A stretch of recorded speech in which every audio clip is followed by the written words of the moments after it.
From building the biggest SME platform to enabling the largest startup ecosystem, Lufthansa is helping Indian business take off on the runway to success, capping 3 successful seasons. Here's ET Now's Paromita Chatterjee with a brand new episode of Season 4. Hello and welcome to Lufthansa Runway to Success, a show where we discover big business ideas of a new breed of entrepreneurs. Watch leading business icons as they inspire, guide, mentor and pick a winner amongst them every week. Now this year, we also give you the power to vote for the Viewer's Choice Winner Award. Video pictures by all the contestants have been posted on lhrunwaytosuccess.in. Log on and vote for your favorite. So whom do we have on the show today? It's a very special guest. Take a look. Madhu Pandit Dasa has been the guiding light behind the success of Akshaya Patra, the world's largest not-for-profit midday meal program. Catering wholesome food to over 1.4 million children, Akshaya Patra is today instrumental in feeding India's next generation. With a robust governance model, Madhu Pandit Dasa strives to make Akshaya Patra the hallmark of transparency and accountability. His inspiring leadership and impeccable commitment have led to Akshaya Patra moving unceasingly towards its vision of not letting any child in the country go hungry.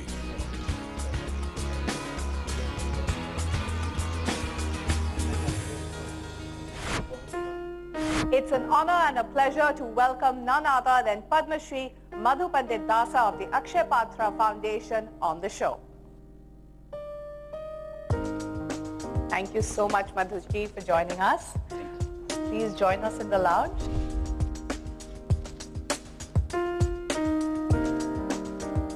Madhuji, thanks so much for joining us. And it's such an honor to have you, as I said, because you're serving the nation's children. And when on one hand we hear of midday meal tragedies almost every second day, yours is a foundation which has made a huge effort towards changing all of that. Take us through Akshaya Patra. What were the seeds of the genesis of this foundation? Our founder, Shri Prabhupada, in 1977, he had given a mandate that no one should go hungry for 10 miles around any of his temples. This was in our mind. In 1998, we wanted to start, feeding the needy people. Right. And in 2000, Mohandas Pai came to me one day to my office and he said, Swamiji, you are doing very good work for those who are coming to the temple, you are feeding them. Why don't you feed the children who are in the schools who really need the food, and it would support not only hunger, it will support even education. Absolutely. So from 1,500 children, you are what, now at 1.5 million 1.5 million children per day. That's a huge jump in scale. NGOs typically they lose their way when they start achieving scale, but you have proven otherwise. What's again the genesis behind that? Mainly it's, first of all, the spirit of the cause to support education and hunger. That's very much there in the missionaries. Zeal is there. Right. And when the spirit is there, rest, just works out very well. For instance, we started at 1,500. And then the quality of food that we were delivering was so good that the word spread around to all the schools in the neighborhood, and there was a request for 1 lakh children. So the only way we could handle this was by leveraging technology. And that's how we designed our first kitchen, which can handle 30,000 children. Talking about partnerships, so one is the government. Right. And the other is the partnership with corporates, right, who are notoriously tight-fisted. They right, talk about right, CSR, but yes, are very difficult to, right, get the money out of them. How did you do that? You see, the secret is right in the formative stages. We modeled our organization in such a way. We have 3 missionaries and we have 6 external trustees who are from the corporate. So Akshaya Patra board is having more external trustees than missionaries. But the work is done by the missionaries, the management is done by the missionaries. But we have modeled the entire organization in such a way it builds confidence in the corporate that they are run professionally. if we see others with running social enterprises, and you'll be meeting some entrepreneurs yourself, you know, there is the social zeal to do well, but at the same time you have to keep an eye on the business model and ensuring you have the money to fulfill that social zeal. 90%, if I may say so, lose their way somewhere. And especially when it comes to scaling up. What is that key thing that social enterprises need to keep in mind? The most important thing is it has to be cost effective. Today you decrease the cost 5 paisa per meal. You know, that sensitive we are. We can feed that many more children. Right. So we're not just because, you know, we get donations, you know, cost doesn't matter. No. We are very particular about cost reduction. Our board continuously discusses about how to reduce cost without decreasing the quality. What about your personal goals, Madhuji? I mean, from your days at IIT to where you are today, would you say you're satisfied? You think the engines are running smoothly to, you know, continue moving in this particular direction, or do you see yourself personally taking a bit of a change in course? You see, when you do something for yourself, you know, the happiness is limited. When you want to make others happy, the happiness is unlimited. Today, 12 crore children are in the government schools, and we are only touching 1.5 million.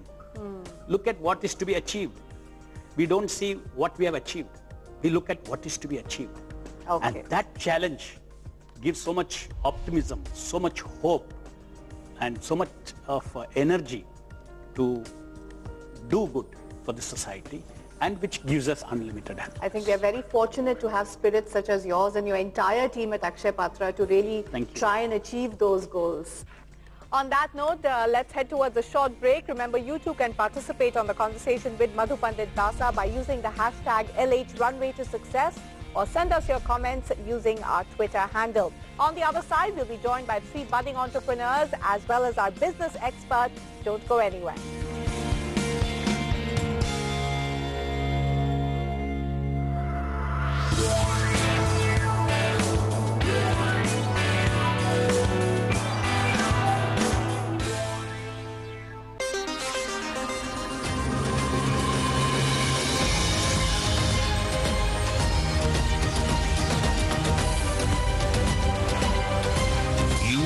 Top of the world with Times Network.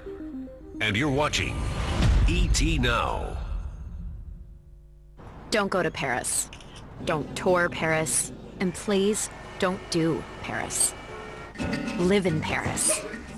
Airbnb a loft in South Pigalle or a flat in the 4th. Read a book. Make your bed. Leave the kids with Dad and go head-to-head with your host, Laura. She's good. Eat way too much. Wherever you go, don't go there.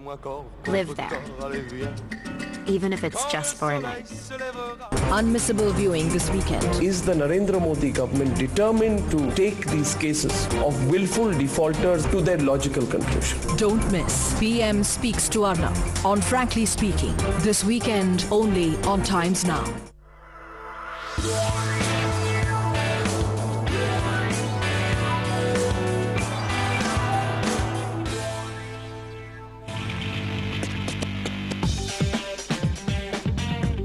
From nationwide Thai mentorship camps, a first-time ever startup expo, and an application base of over 50,000. Only 21 businesses have qualified for this season. Meet 3 such entrepreneurs today on Lufthansa Runway to Success.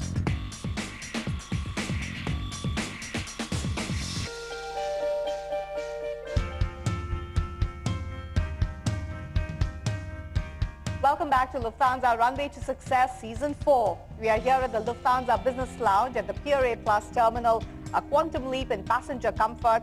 We're now joined by 3 young entrepreneurs who will share their exciting business ideas with Madhu Pandit Dasa. You could also participate in the show using our hashtag L8 Runway to Success and tag our Twitter handle at Lufthansa_RTS.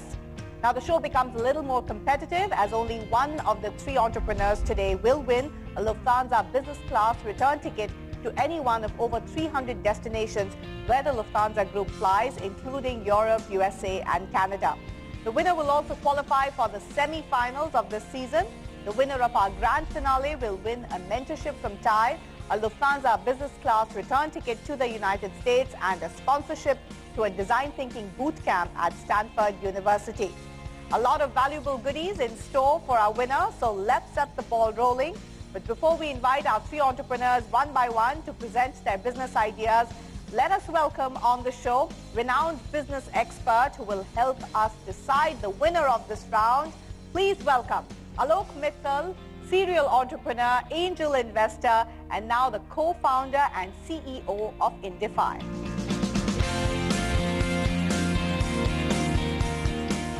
Hi Alok, great to have you back on the show. Good to see you.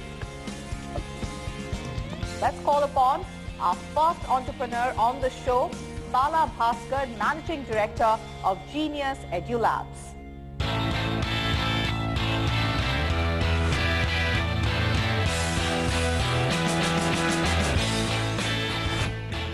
Bala, welcome to the show. Now you have to present your case study about your business proposition and the model to our judges.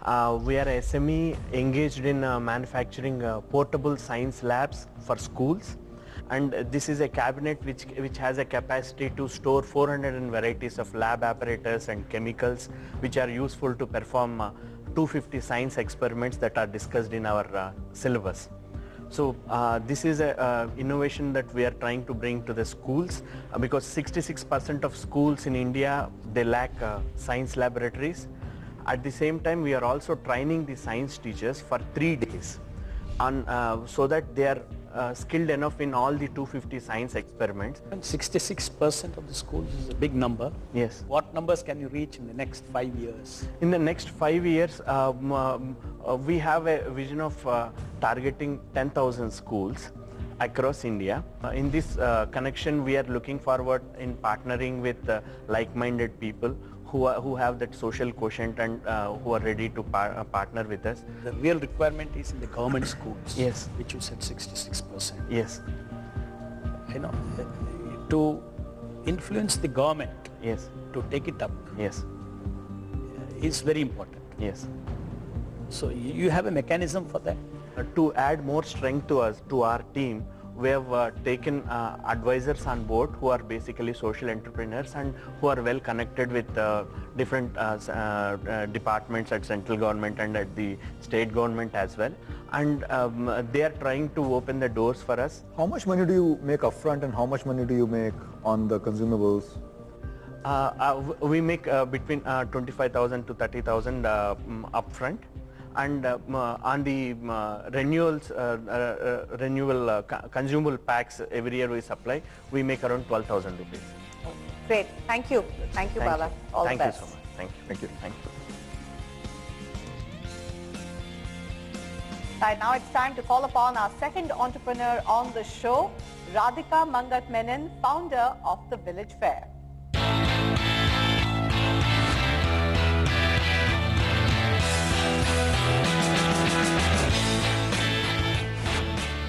We know that Village Fair is about running a social enterprise with, of course, eye on profitability as well. Right. Explain to us succinctly how your model works.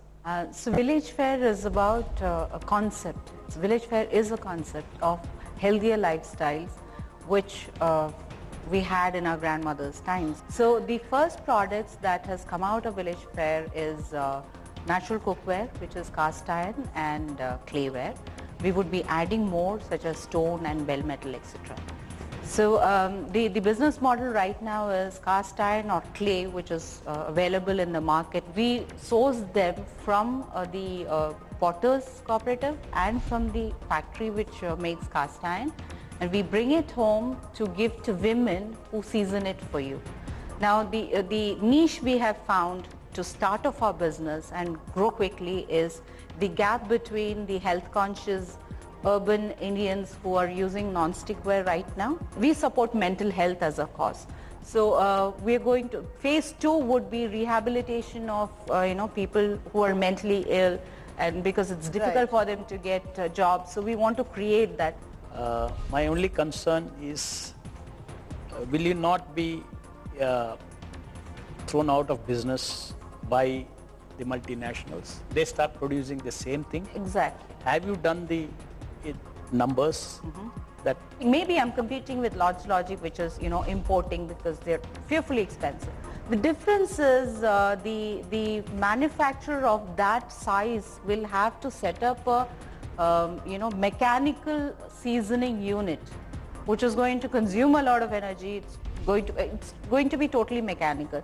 So my target audience is somebody who's conscious of contributing one way or the other to the society. So it's a very niche conscious. It is a very niche, very niche market we are looking at. So a couple of questions. One, you're choosing product categories where it's already demonstrated that industrial manufacturing can cut costs significantly. Yes. Right? The handmade element of it is not showing through. Second, you seem to be positioning the functional benefits of all these products, which mass marketers, mass manufacturers can easily copy. Right. Where's the brand? What my personal dream is to make village fare a lifestyle. So when you're buying your bed sheet for 4,000 rupees, what are you contributing to? You're contributing to a businessman. When you buy a bed sheet for, I'm just giving you an example, a bed sheet for 8,000 rupees, you're contributing to an enterprise. I would like to differentiate between, calling myself a business and calling myself as somebody who started an enterprise. I think there are several such, again talking about several such initiatives. I mean, I can think of Dastakar, even of course, Fab India, Dastakar, you have it, and that's the market, and it is so crowded. And what's the gap? The gap is either they are so focused on business, or they are so focused on cost. So where is the, how do I get to have my business sensitivity and sensibility not impaired by all what is happening around me, and keep the cost absolutely